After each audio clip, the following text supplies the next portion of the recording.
बिस्मिल्लाहिर्रहमानिर्रहीम, अस्सलाम वालेकुम। मेरा नाम डॉक्टर अहमद इजाज़ है और मैं civil homeo clinics Ahmedabad Pakistan से आपसे मुखातब हूँ। आज हम बात करेंगे वो तमाम बच्चे जो ADHD के या ऑटिज़म के बच्चे हैं, उनके लिए डाइट के लिए जो ऐसी कौन सी चीज़ें हैं जो उनकी ज़िंदगी में हम शामिल करें, उनकी डाइट में शामिल करें।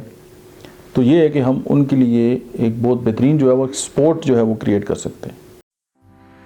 आपकी सेहत के बारे में मजीद डिस्कस करने से पहले इस वीडियो को लाइक करें। Doctor Ahmed Ijaz official YouTube channel को सब्सक्राइब करें और बेल आइकन पर जरूर क्लिक करें। 7 ग्रुप्स की बात करूँगा, यानी ग्रुप्स के फूड है। अब ज़ाहिर फूड एक ग्रुप के अंदर बहुत सारे फूड है।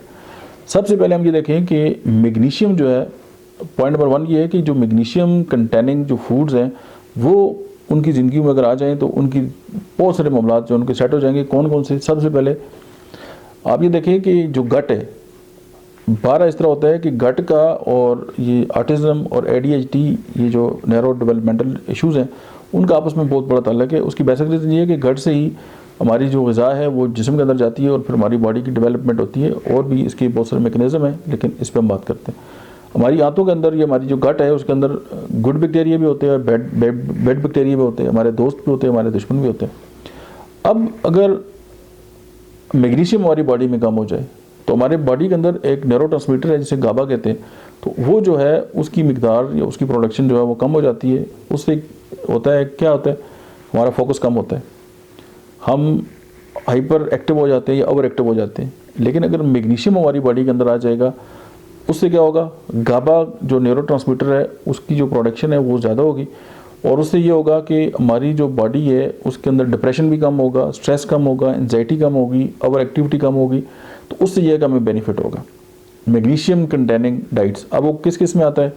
ग्रीन लीफी जो वेजिटेबल्स हैं उनके अंदर आता है, पम्पकिन्स सीड्स हैं उनके अंदर आता है, सनफ्लावर सीड्स हैं उनके अंदर आता है, आलमंड्स हैं उनके अंदर आता है। अच्छा, उसके बाद जो है हमारे नट्स मुख्तलिफ़ किस्म के उनके अंदर आते हैं, आप इसको देख भी सकते हैं। तो अगर हम उनकी डेली डाइट के अंदर जो है इनको डालें तो उनकी जो मेंटल हेल्थ है उसके अंदर बहुत ज़्यादा बेनिफिट आ जाएगा। इसमें आप ये कर सकते हैं कि आप होम्योपैथी की एक मेडिसिन है मैग्नीशियम फास्ट, उसको आप 3x में जो है ना वो 4 टैबलेट जो है वो सुबह शाम इस्तेमाल कर सकते हैं।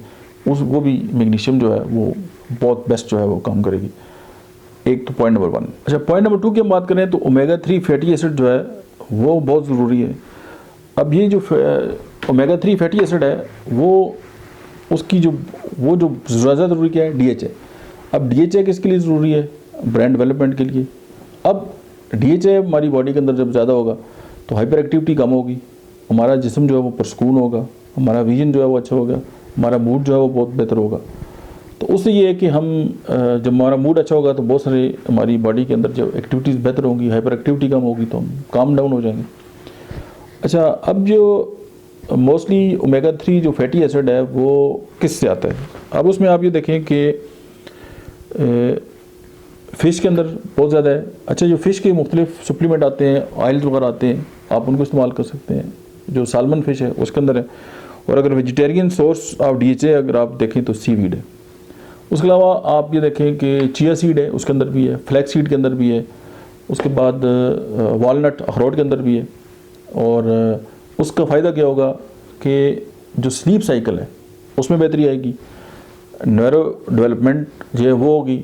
अच्छा, बच्चे अगर नहीं खाते तो आप पाउडर बना के दे सकते हैं, आप किसी चीज़ में डाल के दे सकते हैं, वो आप कोई भी तरीका अख्तियार कर सकते हैं। अच्छा, नंबर 3 जो है वो है प्रोबायोटिक्स। अब ज़ाहिर है गट जो है, इस तरह के जो बच्चे हैं उनमें गट के अंदर यीस्ट बनता है जिसे हम फंगल इन्फेक्शन कह सकते हैं। तो उससे क्या है, डायरिया होगा और उसके लिए जो है वो फिर आप जो डेयरी प्रोडक्ट हैं आप उनसे अवॉइड ही करेंगे। तो लेकिन प्रोबायोटिक जो है वो आप सर्च करके आप उनको जो है वो देख सकते हैं, एक बड़ी रेंज आती है और अभी तो साशे में भी अवेलेबल है। अच्छा, पॉइंट नंबर 4 जो है वो है विटामिन B6।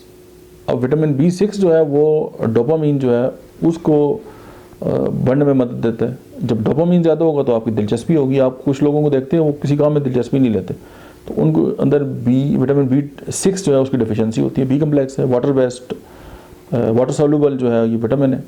तो बॉडी में ज़्यादा भी हो जाए तो ये यूरिन के थ्रू आउट हो जाता है।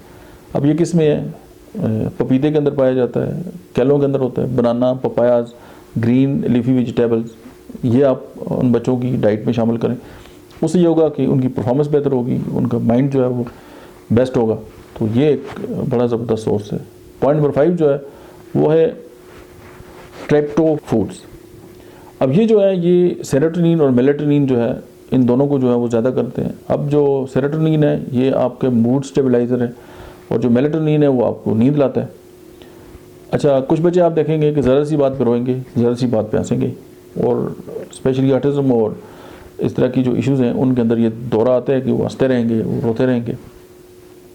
अच्छा, अब ये किस बात से या कौन सी ऐसी जो चीज़ें हैं अगर हम उनको इनकी डाइट के अंदर शामिल करें तो उससे ये है कि इनको फ़ायदा होगा।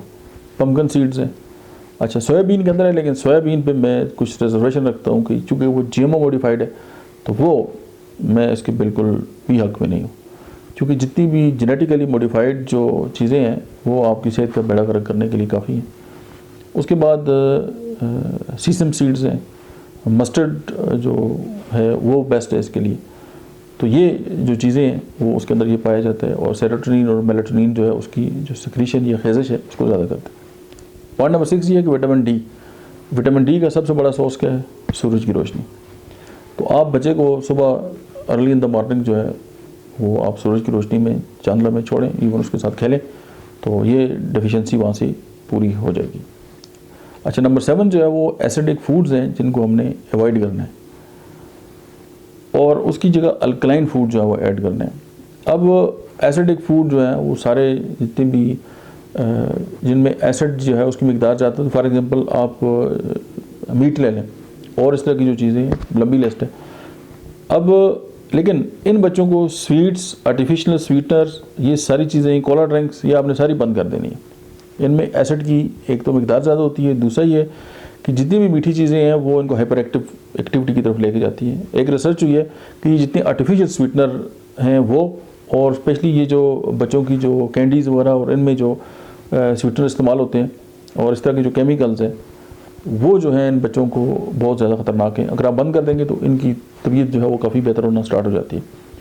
और बॉडी को जो है वो न्यूट्रलाइज करने के लिए, अल्कलाइन करने के लिए जो सबसे बेस्ट सोर्स है वो है कोकोनट वाटर। कोकोनट जो है उसका पानी इनको पिलाएं, उनकी कैलोरीज भी जो है बॉडी की पूरी हो जाएंगी और इनकी बॉडी जो है वो अल्कलाइन रहेगी।